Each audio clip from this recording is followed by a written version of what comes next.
Professional ethics for lawyer.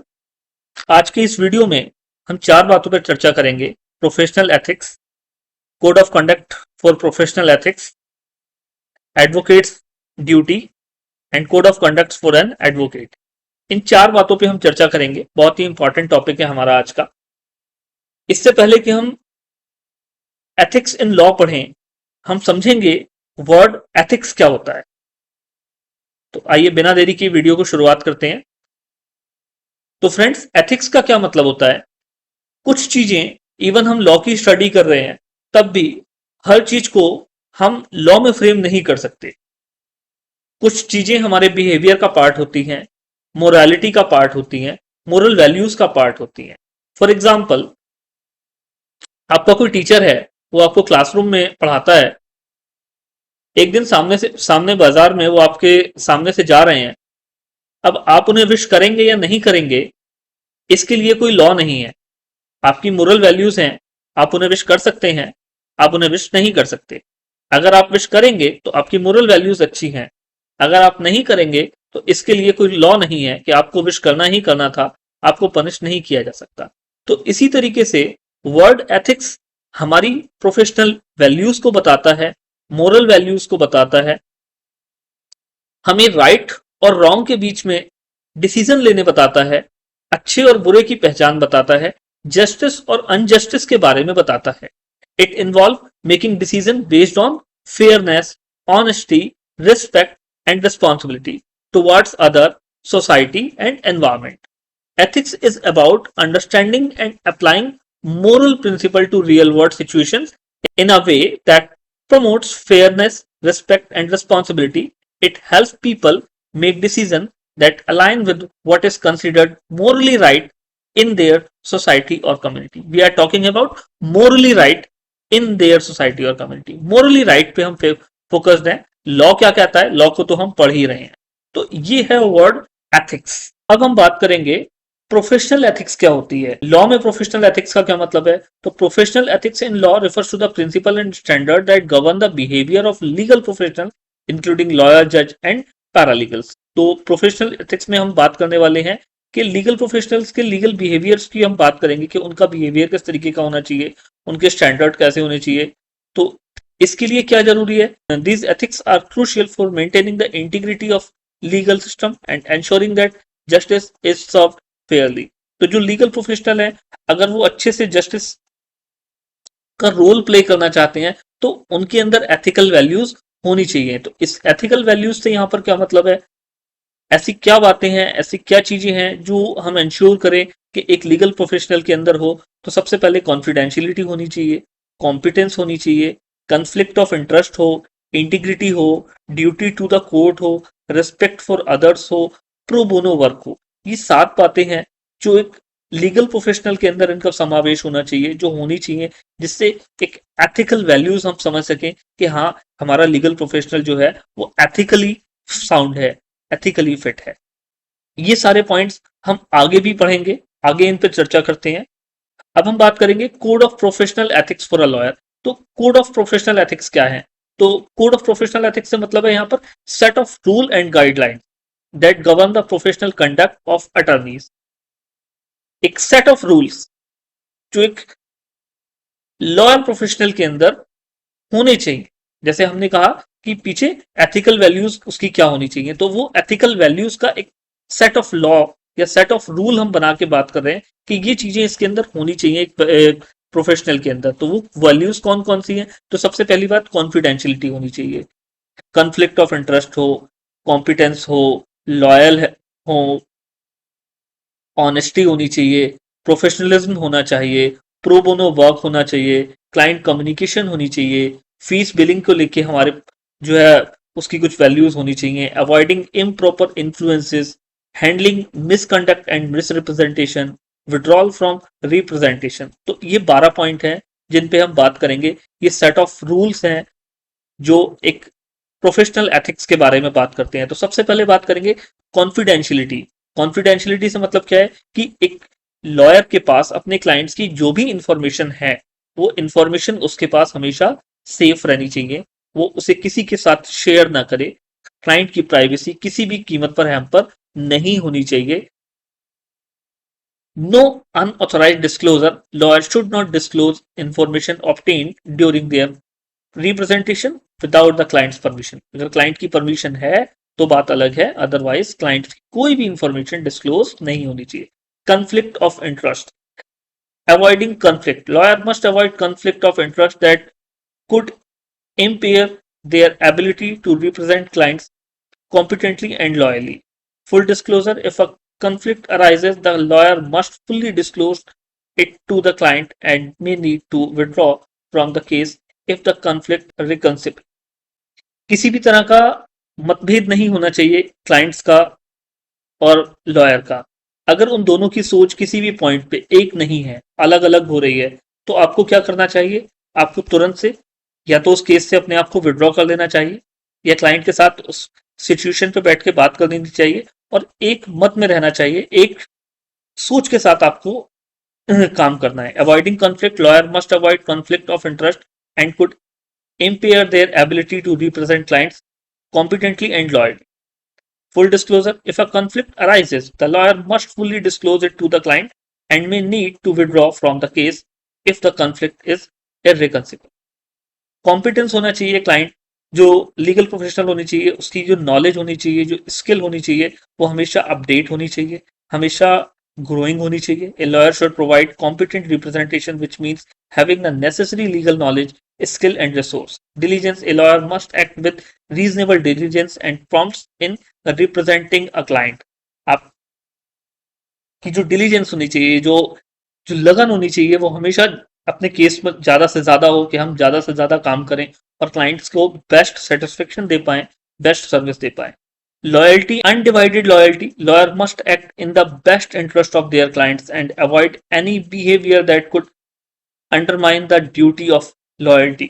आप loyal होने चाहिए क्लाइंट्स के प्रति, किसी भी तरह से आपकी लॉयल्टी हैम्पर नहीं होनी चाहिए। Avoiding self interest, lawyer must not let personal interest conflict with the best interest of the client. Honesty and integrity, as I told, client के प्रति आप हमेशा ऑनेस्ट रहें, ट्रुथफुल रहें। Professionalism and respect for the legal system, lawyer should demonstrate respect for the legal system, the court, and other professionals involved in the legal process. Respect for other, lawyers should treat other involved in a case, including opposing counsel, client, and witness, with respect and safe. आपके अंदर जो professionalism होना चाहिए वो कूट कूट के भरा होना चाहिए। आपका ड्रेसिंग सेंस है, आपका रिप्रेजेंटिंग है, अपने आप को आप कोर्ट में किस तरह से रिप्रेजेंट करते हैं, वहां पर आपका जो है बिहेवियर किस तरीके का होना चाहिए। तो एक प्रोफेशनल बिहेवियर होना चाहिए। इन इवन आपके सामने ओपोजिंग काउंसिल का कोई मेंबर है, आपका ओपोनेंट है, या आपका जो है साथी एडवोकेट है जो ओपोनेंट की तरफ से है, उनके साथ भी जो आपका बिहेवियर होना चाहिए दैट शुड बी प्रोफेशनलिज्म के साथ होना चाहिए। ऐसा नहीं है कि आपके वो कोई ओपोनेंट है तो एनिमी हो गए हैं। आपको लीगल सिस्टम की रिस्पेक्ट करनी चाहिए। Pro bono work, pro bono work से मतलब क्या है?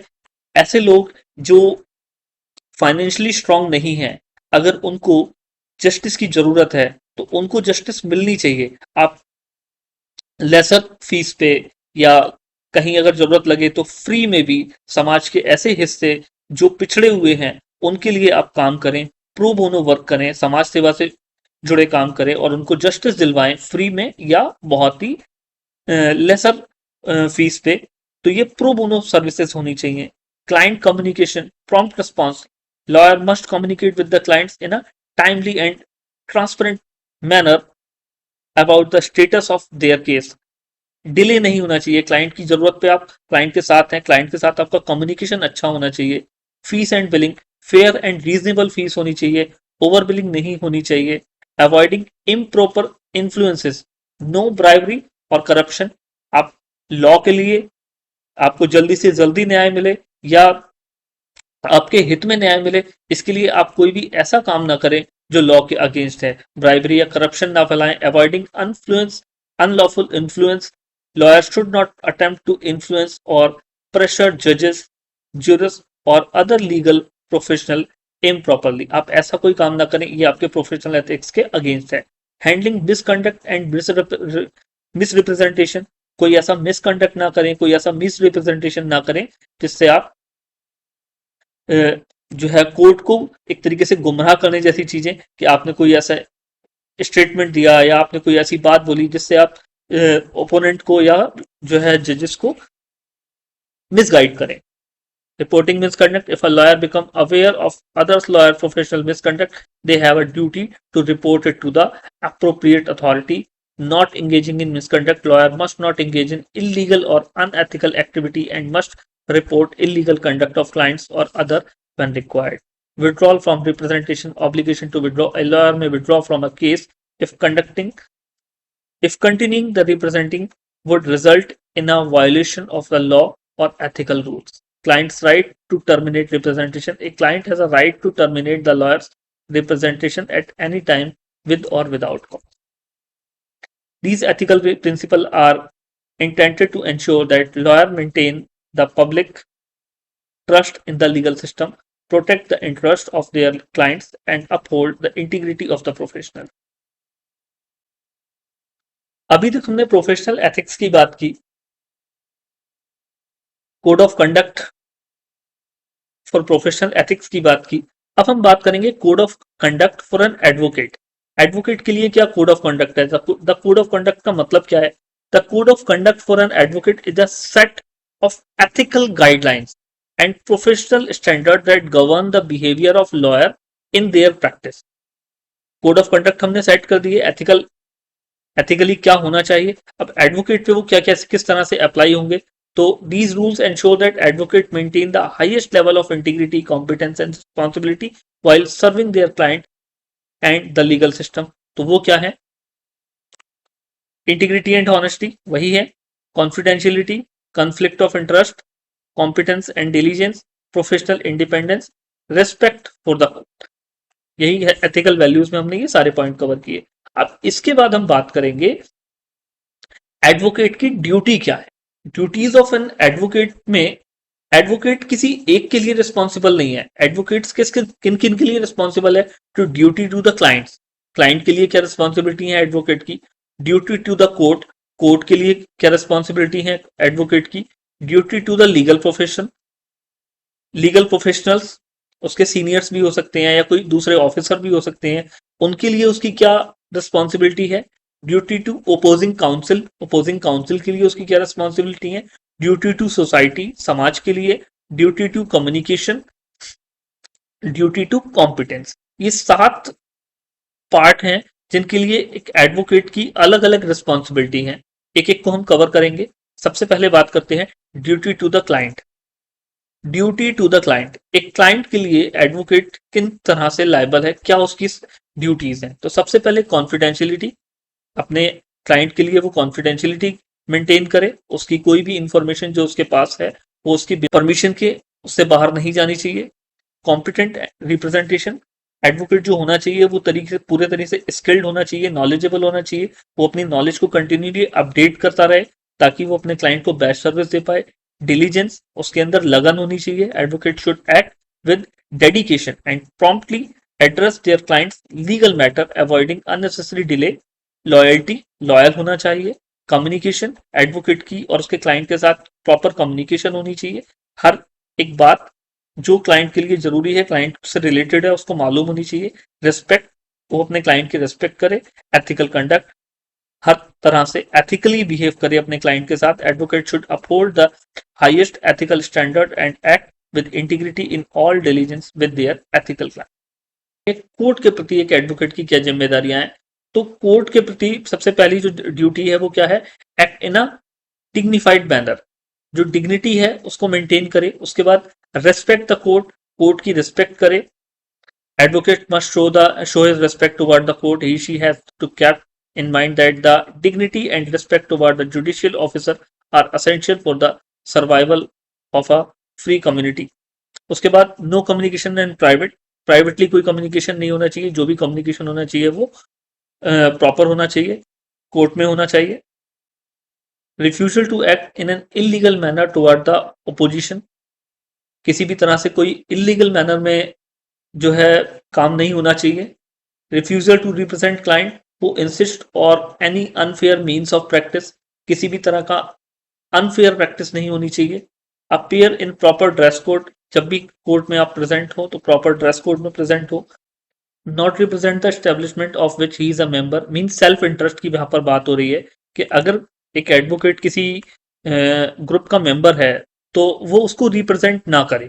An advocate should not appear in the court for, यानी कि पक्ष में, और अगेंस्ट यानी कि विपक्ष में, any establishment in which he is a member, अगर वो किसी संस्था का, किसी प्रतिष्ठान का, किसी भी ऐसी उसका मालिक है या मेंबर है, तो वो उसको रिप्रेजेंट ना करे। क्योंकि यहां पर क्या आ जाएगा, सेल्फ इंटरेस्ट आ जाएगा। एक एडवोकेट को किसको रिप्रेजेंट करना है, अपने क्लाइंट को रिप्रेजेंट करना है, ना कि खुद को। Not appear in matter with pecuniary interest, the advocate should not act on behalf of any matter in which he has a financial interest. जो पर्सनल मैटर हो वो पर्सनली होनी चाहिए, ना कि आप ऐसा क्लाइंट वहां, वो एज अ एडवोकेट वहां पर आप रिप्रेजेंट कर रहे हैं। He should not accept a brief from a company in which he is a director, not stand as surety for the client. The advocate should not stand as a surety for his client or certify the soundness of a surety that his client is required for the purpose of any legal proceeding. Mean आप bell की बात कर रहे हैं, जब किसी client को bell की रिक्वायरमेंट हो तो आप वहां पर जो है श्योरिटी के तौर पे अपने आप को रिप्रेजेंट ना करें। तो ये जो ड्यूटीज हैं ये एक एडवोकेट की टुवर्ड्स कोर्ट। अब हम बात करेंगे duty to the legal profession. Legal professional के लिए एक एडवोकेट की क्या ड्यूटी है। तो सबसे पहले, uphold ethical standard, advocate must adhere to the ethical guidelines and professional standard set by the legal profession. This include acting with honesty, integrity and professional in all their dealings. उसके बाद continuous learning, advocate को हमेशा learning होना चाहिए, हमेशा सीखते रहना चाहिए। Mentorship, experience advocate have a responsibility to mentor and guide junior lawyer. जो सीनियर एडवोकेट हैं उनकी ये जिम्मेदारी है कि वो जूनियर एडवोकेट्स को गाइड करें, सिखाएं, helping them to develop their skill and understand the ethical standard of the profession. Promote justice, advocate should work towards the promotion of justice and the rule of law, contributing positively to the legal system and society. आप justice को promote करें। और professional conduct, advocate must conduct themselves with dignity and respect, maintaining the decorum of the legal profession in the interaction. उसके बाद public service, advocate are encouraged to participate in pro bono work and contribute to the community, providing legal service to those who cannot afford them। जो कमजोर वर्ग है, जो शोषित है, पिछड़े लोग हैं, जो फाइनेंशियली स्ट्रांग नहीं है, आप उनको जस्टिस दिलाने के लिए काम करें, या तो फ्री में या फिर बहुत ही कम फीस पे, ताकि उनको भी जस्टिस मिल सके जो जस्टिस से जो है वंचित हैं, पिछड़े हुए हैं। एडवोकेसी फॉर इम्प्रूवमेंट, एक एडवोकेट को हमेशा इम्प्रूवमेंट के लिए काम करना चाहिए। Advocate should strive to improve the legal system and advocate for changes that enhance the administration of justice. तो ये लीगल प्रोफेशन के लिए एक एडवोकेट की रिस्पॉन्सिबिलिटी है। इसके बाद हम बात करेंगे duty to opposing counsel. Opposing counsel के लिए एक एडवोकेट की क्या जिम्मेदारियां हैं। तो respect and courtesy, advocate should treat opposing counsel with respect and courtesy, maintaining a professional demeanor और all times। यानी कि कोई एनिमी वाला यहाँ पर नहीं होना चाहिए, उनकी भी प्रॉपर रिस्पेक्ट के साथ आप वहां पर उनके साथ बिहेव करें। ऑनेस्टी, ईमानदारी के साथ, फेयर प्ले होना चाहिए, आप मिसलीड ना करें किसी भी तरह से, किसी भी मैटर को इस तरह से रिप्रेजेंट ना करें कि वो कंफ्यूज हो जाए। Timely communication, advocate should respond to communicate from opposing counsel in a timely manner and not delay proceeding unnecessary।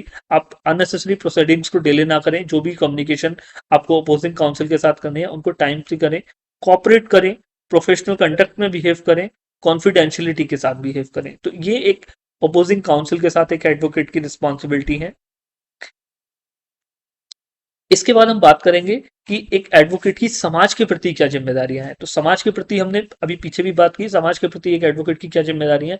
Promoting justice, justice justice को प्रमोट करे। पब्लिक सर्विस, समाज के लिए काम करे।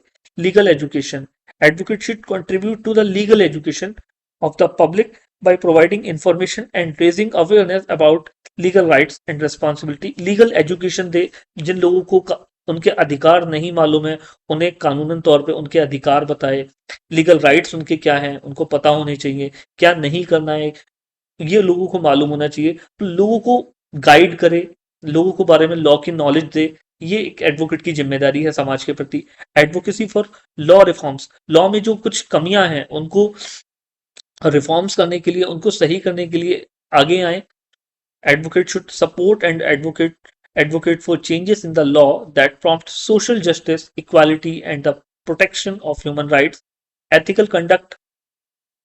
Advocate must uphold the highest ethical standard, serving as a role model of integrity and professional community engagement. Advocate should actively participate in community initiative and organizing that promote the well-being and development of society.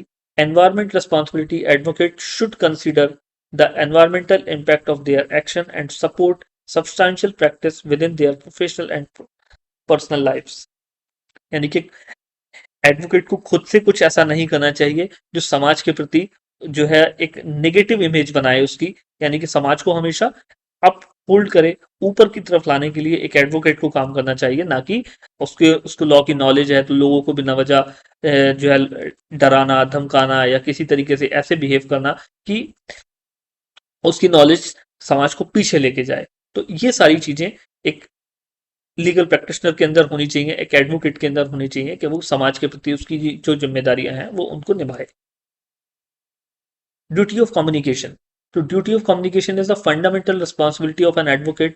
It ensures that the client is well informed and able to make educated decision regarding their case. Here are the key elements. यानी कि duty of communication क्या है कि clients को उसके case के बारे में सारी बातें पता होनी चाहिए, उस जो भी मटेरियल इन्फॉर्मेशन है क्लाइंट के पास होनी चाहिए, यानी कि वो जो भी डिसीजन ले रहा है साउंड डिसीजन होने चाहिए, उसको मालूम होना चाहिए कि इस डिसीजन को लेने से मेरे क्या नुकसान और क्या फायदे हो सकते हैं, यानी कि कुछ भी ऐसी कम्युनिकेशन ना हो जो क्लाइंट्स को पता ना हो। क्लियर कम्युनिकेशन होना चाहिए, रेगुलर अपडेट क्लाइंट के पास होने चाहिए, एक्सप्लेनिंग ऑप्शन होने चाहिए। उसके बाद advocate should thoroughly explain the legal option available to the client कि आपके पास क्या क्या ऑप्शन है, आप क्या कर सकते हो।